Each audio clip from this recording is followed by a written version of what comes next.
Alright, here we are in Hunt 4. Run over here to the right, and we're going to want to fall and skip a cutscene. Here's where the cutscene trigger is. So, fall into that. And you're going to be looking towards this direction. This is not the direction we want to look in. We want to kind of 180. Run over here and do a double jump into this area right over here. Reason being is that you're not considered to be in water, so you can actually do a double jump out of this, which is going to be incredibly important for what I'm about to show you. Also, because there's actually a lot of room to run here, and this jump is going to be all about speed. What we're going to want to do is we want to hit this trigger up here. Here's like the collision for right here, this box.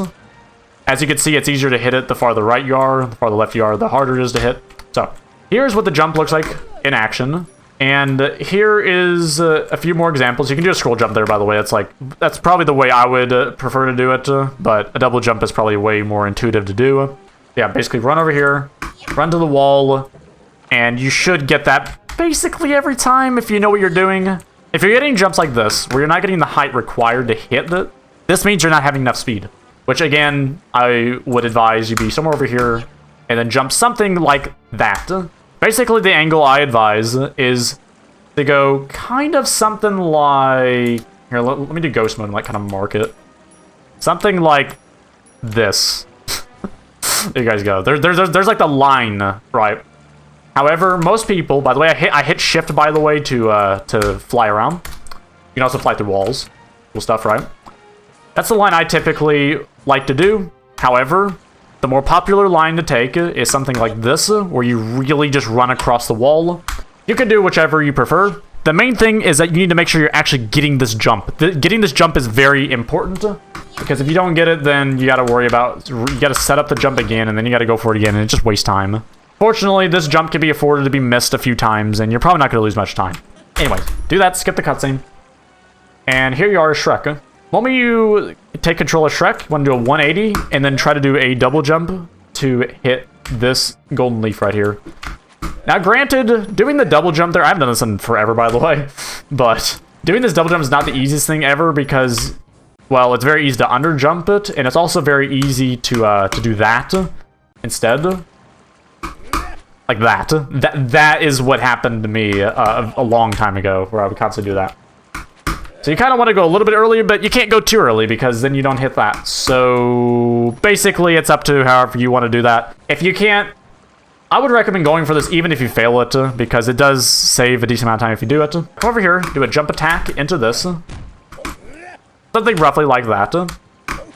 I would recommend doing a scroll jump over this, by the way, but you don't have to. That's completely optional. Anyway, hit that. Scroll jump over this. Walk up here. There's a cutscene trigger. Here's the box for it.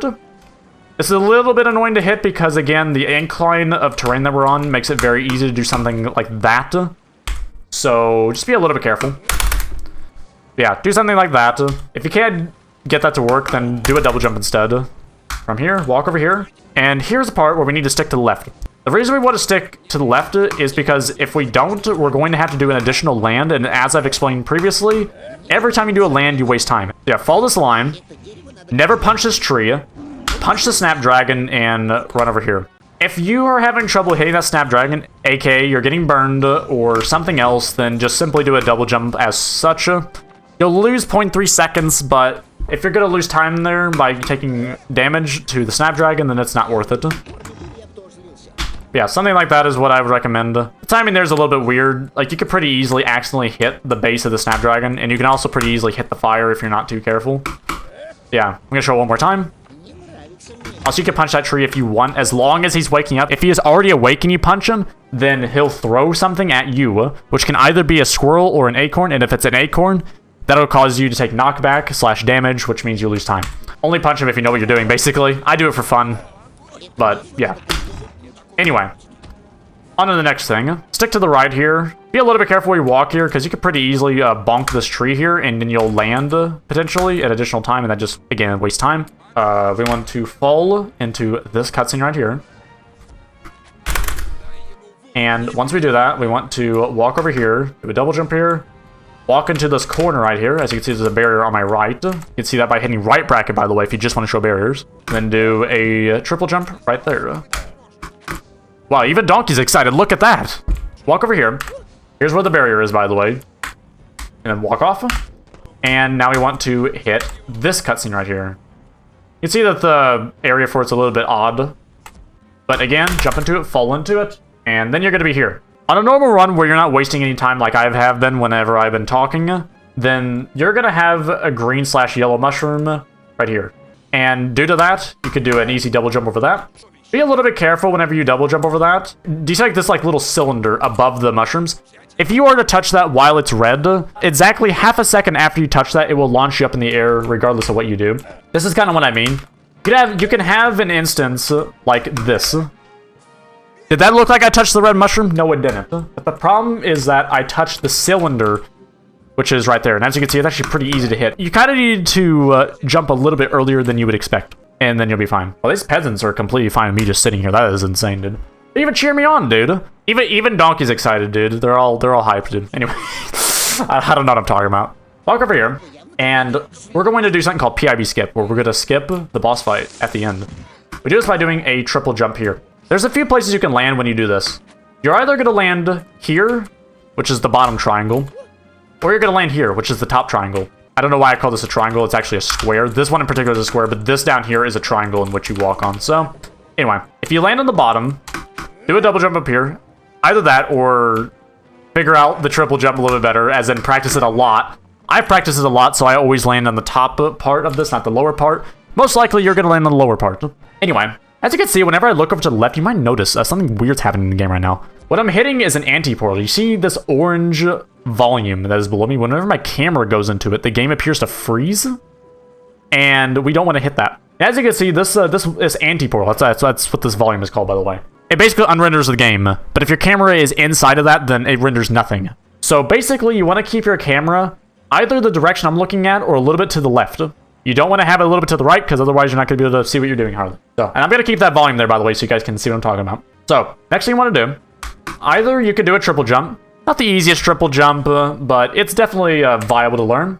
Or you could double jump over here. However, then you're going to struggle with this anti-portal we were just talking about. It's really going to get in your way if you jump over here. But you can do it. And if you do that, then do a double jump here or a triple jump. And then you'll be up here. Go over here, do a single jump like so.